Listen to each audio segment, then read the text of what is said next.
Martin Luther King disait, ceux qui aiment la paix doivent s'organiser aussi efficacement que ceux qui aiment la guerre. Bienvenue sur Espace L, le podcast 100% dédié à la femme, notre bel espace de sororité. Je suis Awa et c'est un plaisir de passer ces quelques minutes avec vous.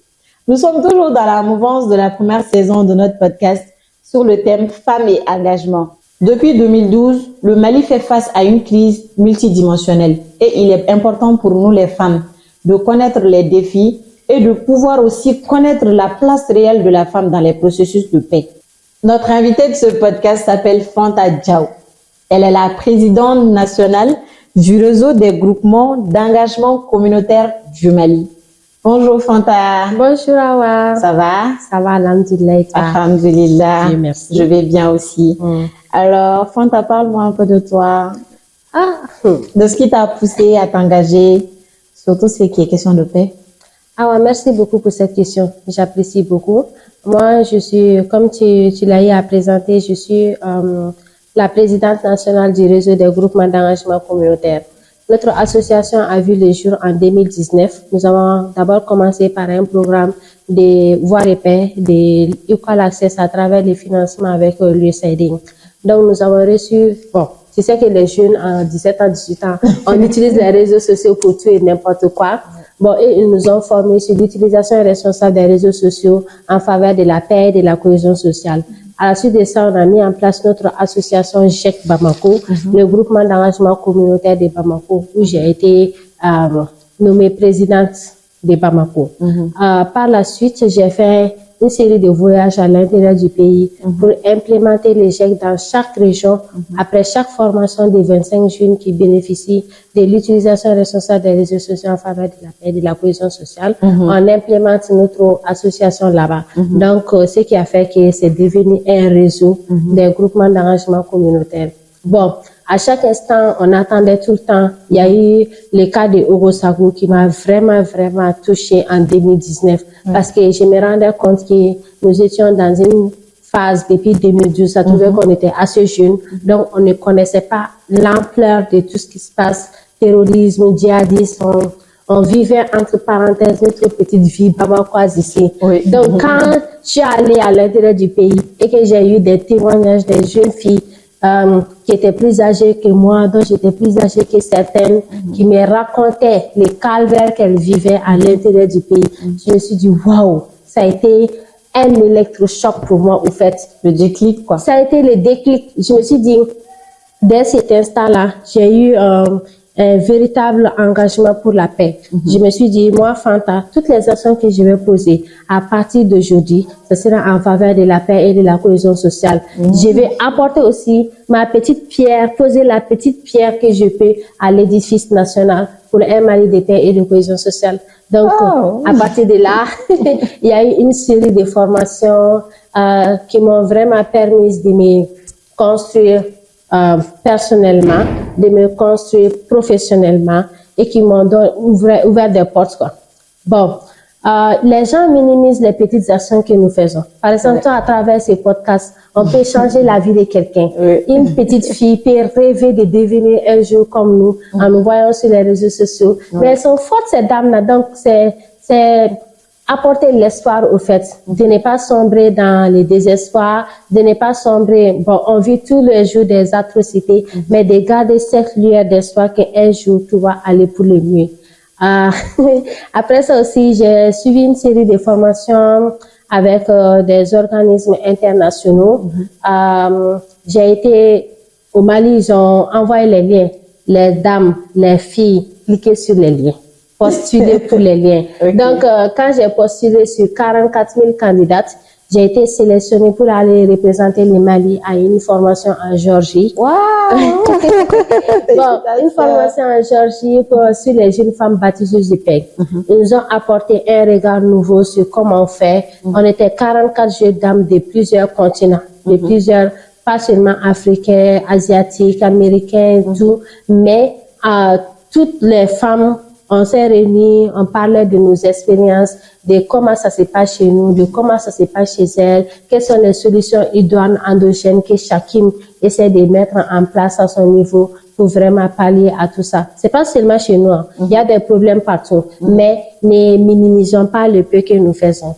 Bon, à la suite de ça aussi, j'ai été membre du comité de pilotage du dialogue intermalien. Waouh! On l'appelle la réconciliation nationale.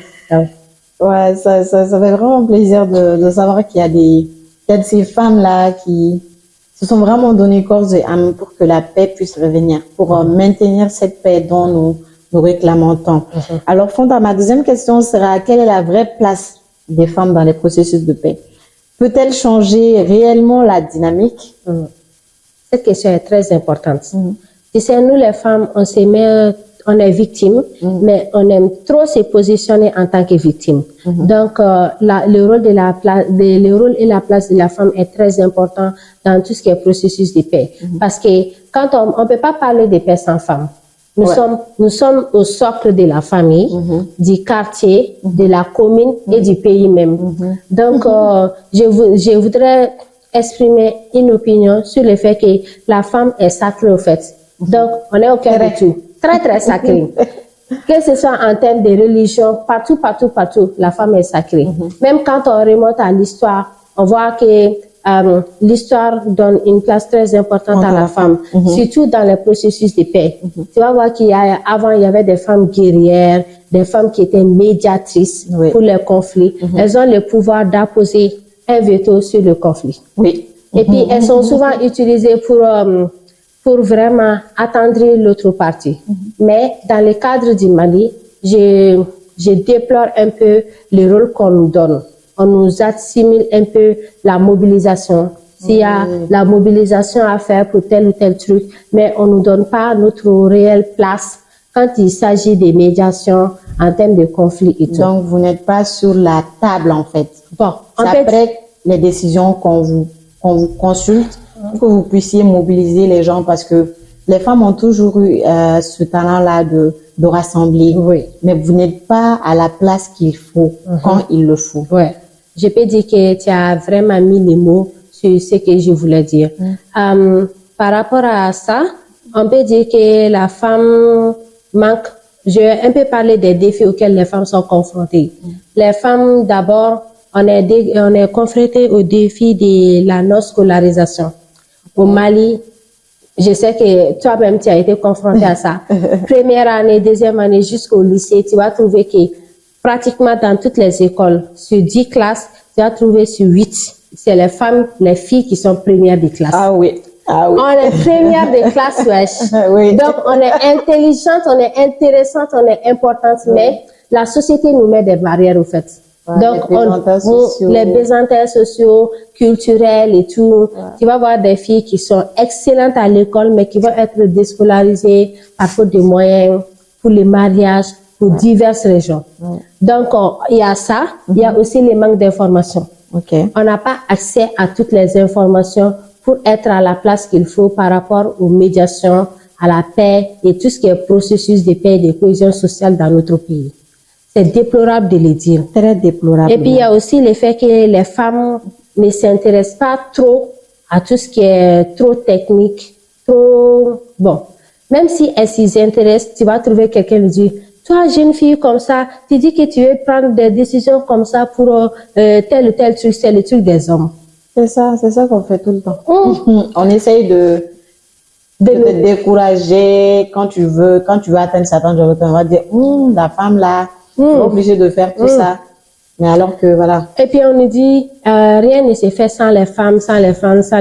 Mais en termes de qualité, quelles sont ces femmes-là qui sont au devant pour aller représenter l'ensemble des femmes du Mali en termes de paix et de cohésion sociale? On doit se poser cette question d'éligibilité, de légitimité par rapport à ça. Et puis, moi, j'ai un petit souci entre femmes et jeunes femmes. Toi et moi, on est considérés comme jeunes femmes. Jeunes femmes. Bon, quand tu vas parler du rôle de la femme et de sa place pour les processus de paix, est-ce qu'on pense aux jeunes femmes que toi et moi nous sommes? On parle d'implication dans cette résolution. Est-ce qu'elle est vraiment respectée? L'implication des femmes est-elle vraiment respectée dans cette résolution 1325 de l'ONU? Bon, dans la résolution 1325 des Nations Unies, à ma connaissance au Mali ici, le ministère de la promotion de la femme, de l'enfant et de la famille a fait plusieurs plans d'action sur plan d'action national sur l'implication des femmes pour cette résolution-là. Donc, on a contextualisé le conflit au Mali ici et puis on a essayé de mettre en place des mécanismes pour la prévention, l'action et tous les axes qui interviennent pour cette résolution. Bon, quant à son application effective, bon, pour moi, quand même, ça reste à désirer. Parce que même pour les médiateurs de la République, tu vas pas voir qu'il y a trop de femmes qui interviennent dedans. Sur 100% du quota, tu vas trouver qu'il y a seulement que 5% et autour là des femmes. Bon. Je pense que c'est un réel problème.